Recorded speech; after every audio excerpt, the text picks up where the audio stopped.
Great morning mga katindahan! Welcome kayo dito sa RTW ni Madam Claire! So for today's video nga mga katindahan ay meron na tayo ditong hawak na resibo. Yan. So tayo ay nag-grocery mga katindahan ng pandagdag na paninda dito sa ating tindahan. Oh my God! Yan. So papakita ko yan sa inyo mga katindahan. Actual na pamimili natin dyan sa bayan ng ating mga paninda. So ito nga ang resibo natin ay inabot ng 4,711 pesos and 50 centavos.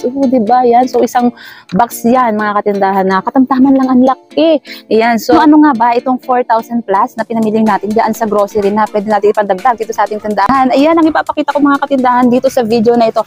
Yung actual na pamimili natin dyan sa grocery store. Kaya naman mga katindahan, tara samahan niyo ako. Let's go! Yan. So nauna na nga nating bilhin itong Magic Sarap mga katindahan. Tapos bumili rin tayo ng Copico Brown panggamit na, pangbenta pa ha. O diba? Tapos yan mga katindahan dahil nga nabibenta naman pala ang ating mga chocolate dito lang yan sa counter natin. Kaya naman diba, bumili na tayo. Pero syempre, hindi katulad nung kay Mr. ko na, Diyos ko, 3 box ang isang, diba? So sa atin, isa-isang box lang. Umbaga tamang pang-display lang dyan sa ating counter. Diba? Tapos mga tindahan, dahil naubos na nga yung ating mga sisters na napkin, ganyan. So magdadagdag na rin tayo dahil may mga bumibili kasi niya ng isang buo. Yan, hindi naman ganun as in kabentang bonggang-bongga, di ba? Pero may mga bumibili kasi kaya pandagdag na rin natin yan na pagkakakitaan, di ba? Dahil sanay na yung mga suki natin na iba na meron dito sa atin ng ganyan. Kaya naman pa konti-konti mga katindahan, tiyaga-tiyaga lang is makakarami rin tayo ng benta sa mga ganyan, di ba? Basta tiyagain lang natin. Tapos ito namang mga sabon na yan mga katindahan is ang binibili ko talaga yung mga naka-plastic na ganyan para hindi medyo hassle yung magpuputol-putol pa tayo, di ba? Mas mataas ng kaunti yung price ng ganito kaysa dun sa pinuputol-putol ng mga bar, pero okay na yan, nabebenta yan dito sa amin mga katindahan. At bumili na nga rin tayo nitong sulfur soap. Yan, dahil napakaganda naman ng display yan natin dito, diba? Naka-estante siya, kaya pag nakikita ng customer ay napapabili mga katindahan. Pero nakita ninyo, dala-dalawa lang yung binili natin, diba? Kagaya nitong Dove. Ayan, so padala-dalawa mga katindahan o kaya patatlo-tatlo, ay pwede na. Mahirap kasi nga mag-stock ng masyadong marami dahil itong mga ito may expiration. Ang kagandahan lang naman syempre nito mga katindahan ay pang-akit yan sa ating display. Diba? So, syempre kapag nakita nila yan, hindi naman lahat ng customer natin ang gusto ay yung mga mumurahin, diba? Yan. So, kung dati yung Dove natin na try dito is isang isang scent lang yan. So, ngayon dinagdagan na natin. Tapos, ayan, mga katindahan, magdadagdag din tayo nitong Colgate, pang kids, pang adult, ganyan, toothpaste. Ayan, yung maliliit lang yung kinukuha natin mga katindahan para hindi masyadong mahal. Ayan, syempre kung may maghanap naman ng medyo malaki na size ng ganitong mga toothpaste, syempre magpo-provide naman tayo. Pero syempre dahil limited lang naman yung budget natin para sa ganitong grocery items, is yan, tigagalawang item lang mga katindahan, kada kulay, kada flavor niya, ganyan, diba? Diba kasi talaga mga katindahan, kapag yung may nakikita si customer na something new diyan sa ating tindahan, diba? Kagaya na yan, dagdag pang akit na naman yan dito sa ating tindahan. Tapos ito na nga mga katindahan, mag-i-stock na ulit tayo nitong ating Star Wax kasi malapit na ang bakasyon, di ba mga katindahan? So malamang sa malamang is marami na naman na magpapa-project niya, magpapadala sa school ng mga floor wax, ganyan. Kaya naman nagdagdag na tayo ng ganyang item. At ito naman nga next nating pamimilhin mga katindahan ay ito namang mga sabon, yung mga powder na panglaba. Ito talaga yung mabilis maubos dito sa ating tindahan, mga katindahan, dahil bukod nga sa panggamit na, ay pangbenta pa. Tingnan niyo naman mga katindahan, di ba? Talagang kahit yung mga kapitbahay natin dito na nakakakita ng display natin na itong mga sabon, ay talagang napapabili mga katindahan. Minsan pa naman kapag nakita nila na may ganyan ditong paninda, ang pinibili nila isang isang tie, yung 6-6 yan, ganyan. Kaya mabilis siya maubos mga katindahan.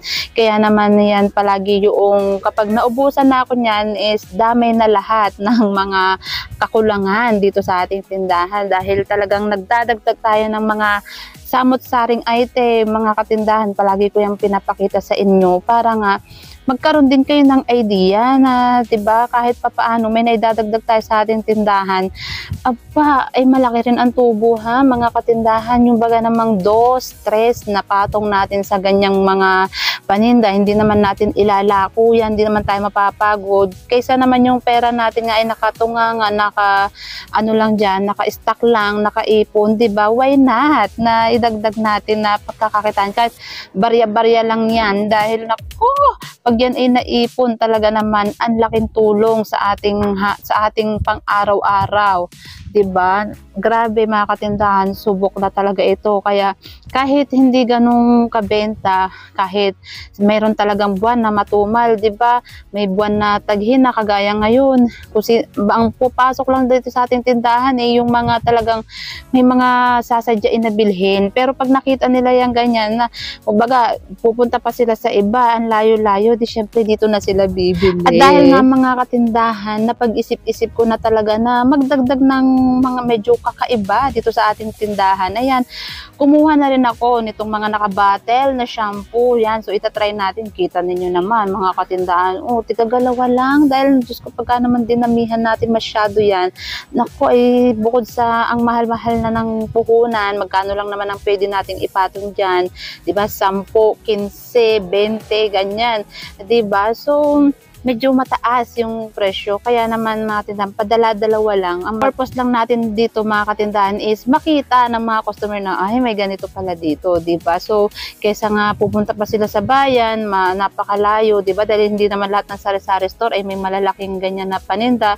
Ayan, so mapapabili naman yung iba nating customer. Ayan, yung nakikita ninyo mga katindahan, mga Kojic na yan ay subok na yan dito sa ating tindahan, mabenta.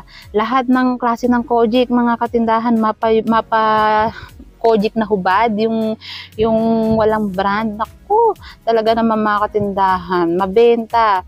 Ayan, so yan na yung ating nakuha mga katindahan. Naka-4 na basket na tayo ng ating mga pinamili. At yung iba nga dyan sa mga pinamili natin ay yung mga pang personal consumption na. Ay, taray, di ba?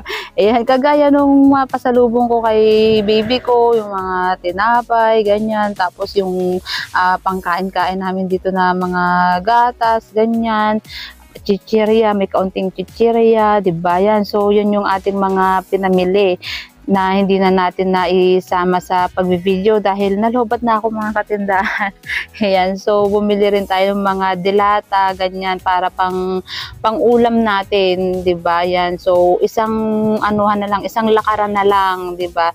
Pero yun nga, karamihan diyan sa pinamili natin ay mga talagang pandagdag dito sa ating tindahan para talagang kaakit-akit sa mga customer, 'di ba? Na parang mamula-mulaklak yung ating tindahan dahil ang dami nilang nakikita, 'di ba? The more na maraming nakikita yung ating customer, the more na parang ang sarap mamili, 'di ba? So nandito na nga tayo sa counter para magbayad nitong ating mga pinamili at umabot nga yan ng 4,711 pesos and 50 centavos. Ayan. So hindi sila tumatanggap dito ng online payment, kaya ang mode of payment natin dito ay cash basis. Ayan, so sa iba kasi natin mga supplier or sa iba natin napapamilhan ay pwedeng GCash. Mas convenient kasi sana kapag online payment kasi ang hirap mag-withdraw mga katindahan dahil palaging syempre may GCash tayo, 'di ba? So more on cash out ang transaction ni customer.